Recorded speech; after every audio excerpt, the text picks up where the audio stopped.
आप सभी का स्वागत है रवि जॉन फार्मिंग लीडर में। मैं रवि त्यागी, आपका होस्ट एंड दोस्त। मेरे सभी बुजुर्ग और किसान साथियों को मेरा राम राम। तो किसान साथियों, आज हम राजस्थान के किसान से जानेंगे झींगा फार्मिंग यानी कि प्राउन फार्मिंग के बारे में, और उनसे जानेंगे कि उन्हें क्या क्या दिक्कतें हैं और क्या क्या परेशानी हैं। तो चलिए जानते हैं। भुला दे डर कुछ अलग कर। किसान साथियों, हमारे चैनल को सब्सक्राइब करें और घंटी के बटन को जरूर दबाएं। भाई जी, आपका बहुत बहुत स्वागत है हमारे रवि जॉन फार्मिंग लीडर में। किसान भाइयों को पहले आप अपना पता और अपने संस्थान के बारे में, अपनी जगह के बारे में बताइए। मेरा नाम योगेश है जी, मैं हरियाणा से हूँ जी। और यहाँ पर मेरा नेटिंग का काम है और कुछ इन फार्मरों से मिले जुली काम करते हैं हम जी। गाड़ी आ गया, गाड़ी को कैसे भरवाना है, कैसे क्या काम करना है, वो सारा सेटअप हम ही करते हैं। मतलब यानी कि जो ये झींगा फार्मिंग है, प्राउन की जो फार्मिंग है, इसके बारे में आप बहुत जगह जाते हैं, आते हैं और आपको जो है बहुत अच्छी जानकारी है इसके मामले में।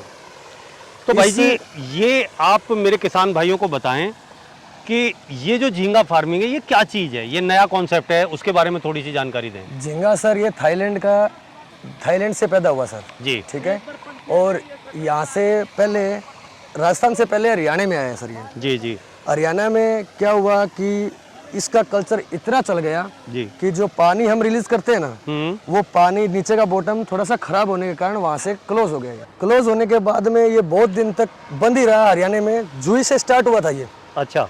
जुई से लेके लोहारू तक फार्म ही फार्म थे और अच्छी खासी कमाई हो रही थी वहाँ पे। जी। पानी को रिलीज करते हैं हम तो पानी बॉटम नीचे खराब करता गया और वो आगे बंद होता गया, वाटर लेवल जो है बिगड़ता गया जी। वो बंद कर दिया गया। उधर से बंद होने के बाद में कुछ फार्मर वहां से उठ के आए राजस्थान में, हाँ, यानी पार्टनरशिप के साथ में उन्होंने 2-4 फार्म स्टार्ट किए। जी जी। और फार्म स्टार्ट करने के बाद में और भी किसान आने लग गए, भाई ये क्या चीज़ है, कैसे खेती होती है इसकी, जी। कितने पैसे लगते हैं और कहाँ बिकता है, ये सब बातें उनसे जानकारी लेने लगे। एक दूसरे से अपने जानकारी ट्रांसफर हो गई। हाँ जी जी। ये फिर उन्होंने बताया कि भाई इतना पैसे 2 पौंडों के अंदर लगभग 30 लाख रुपए लगते हैं जी। 30 लाख रुपए लगाते हैं हम और इसके 2 बैच लेने पड़ते हैं जी। कुछ फार्मर भी यहाँ पे 2 बैच लेते हैं और कुछ फार्मर इसको 180 दिन तक लेके जाते हैं। अच्छा। बड़ा झींगा करने के लिए कि भाई पैसा अच्छा मिले, लेकिन वो लूज हो जाता है और फार्मर को पैसा सही से मिल नहीं पाता है। अच्छा, वो ज्यादा बड़ा नहीं कर, वो नहीं, अच्छा ज्यादा बड़ा करने का कोई इसका मतलब ही नहीं है। इसको 100 दिन की खेती होती है इसकी, 100 दिन में इसको रिलीज कर देना चाहिए। हाँ जी। अच्छा, मतलब अच्छी इनकम के लिए। हाँ, अच्छी इनकम के लिए 2 बैच लेंगे हम तो उसमें एक बैच में तो हमारा जो खर्चा लगा है वो निकलाएगा और दूसरा जो बैच लेंगे वो हमारे पॉकेट में आएगा। बिल्कुल ठीक है।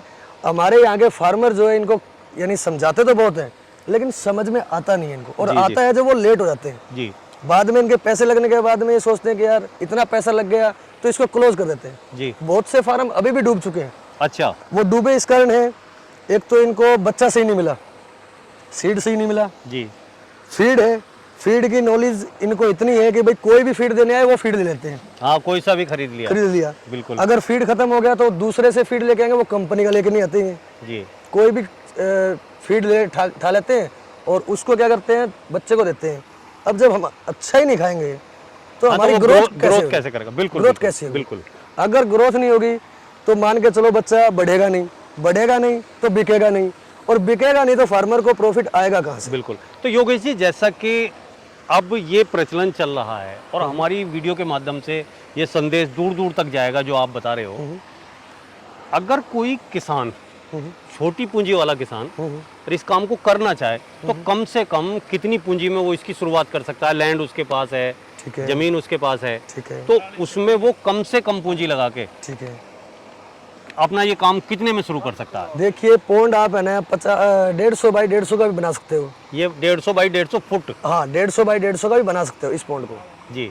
ये उसमें भी सक्सेस है और 200 बाई 200 का बनाओगे उसमें भी सक्सेस है।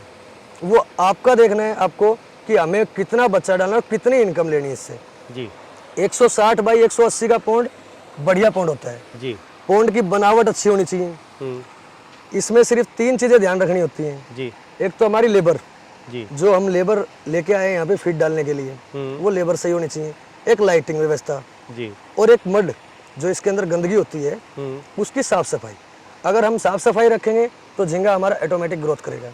अगर इसके अंदर गंदगी होगी, उसके फुटप्रिंट के अंदर वो गंदगी फंसी तो वो चल नहीं पाएगा और मोल्टिंग हो जाएगा, खत्म हो जाएगा जी। इसका मोल्टिंग करने का टाइम होता है। जैसे मोल्टिंग करते हैं तो हमें पता चल गया कि हमें पूनम के दिन मोल्टिंग करेगा, उससे 3-4 दिन पहले हमें इसमें कुछ मेडिसिन डालनी पड़ती है। अच्छा। उन मेडिसिनों का अगर सही से ज्ञान ना हो, भाई वो धूप में डालनी है, शाम को डालनी है या रात को डालनी है, अगर वो ज्ञान नहीं होगा तो वो बच्चा वैसे ही क्रैश हो जाएगा जी। उस बच्चे को पहले जैसे हमें मोल्टिंग करानी है तो उसके अंदर जो मेडिसिन डलती है, उस मेडिसिन का हमें ये पता होना चाहिए कि ये कंपनी की है या फिर डुप्लीकेट है, ऐसे ही हाँ, किसी हाँ। ने दे दिया। अब मान के चलो मैं आपको कुछ भी बोल दूं, भाई मैं फार्मर हूँ, हाँ और मैं आपको उठा के दे दूं कोई भी डब्बा, नमक का डब्बा उठा के दे दूं मैं आपको हाँ कि सर इसको आप डालो, तो आप डालोगे उसको। बिल्कुल। फार्मर को बेवकूफ़ मत बनाओ, हाँ फार्मर को बेवकूफ़ मत बनाओ, फार्मर को फार्मर के ही तरह समझो।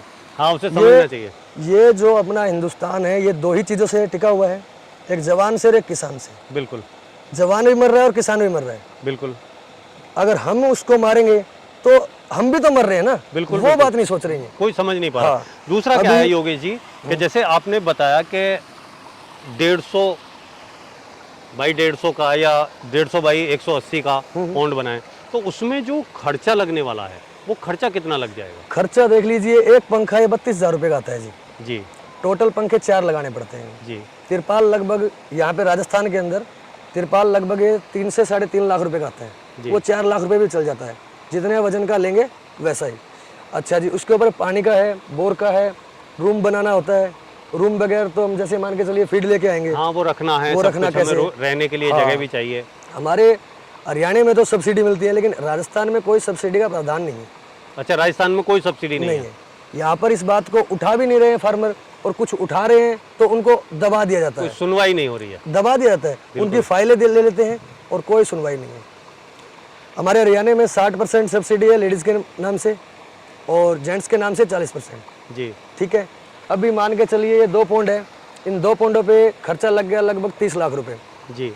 30 लाख रुपए को अगर हम भाई हमारे लेडीज़ के नाम है तो 60% वहाँ से मिल जाता है हमें। बिल्कुल।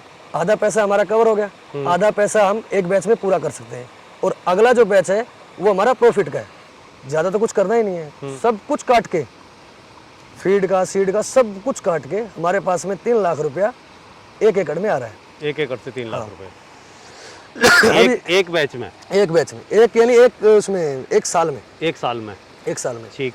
अभी 15 लाख रुपए खर्चा लगा, अगली साल हमारा खर्चा तो लगना ही नहीं है, खर्चा कुछ है ही नहीं। हमारा फीड और सीड आएगा, मेडिसिन लगेगा, कुछ लगेगा, तो 40,000 का मेडिसिन हो गया, लगभग 70,000 का बच्चा हो गया, और 5 से 3.5 से 5 लाख रुपए की फीड हो गई। बस ये लगा है, प्रॉफिट ही है।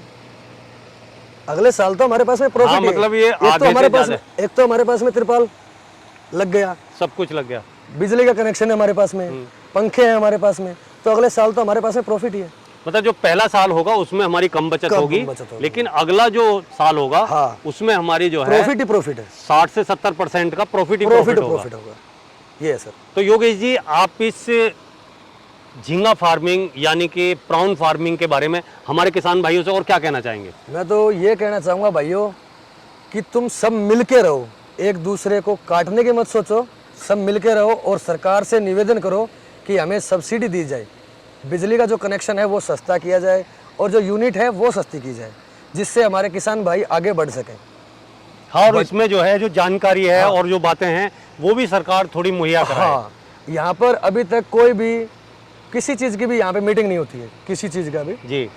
और अपने जैसे गुजरात है, आंध्रा है, उड़ीसा है, चेन्नई, तमिलनाडु, जहाँ भी फार्मिंग होती है बंगाल तक, वहाँ पर लगभग 2 महीने के अंदर, 2 महीने में एक बार जरूर से जरूर डॉक्टर आते हैं वहाँ पे, सबको बैठाते हैं, बात करते हैं, लेकिन यहाँ के फार्मर है ना वो जुड़ नहीं रहे हैं उनसे, जुड़ नहीं पा रहे। हाँ। जी।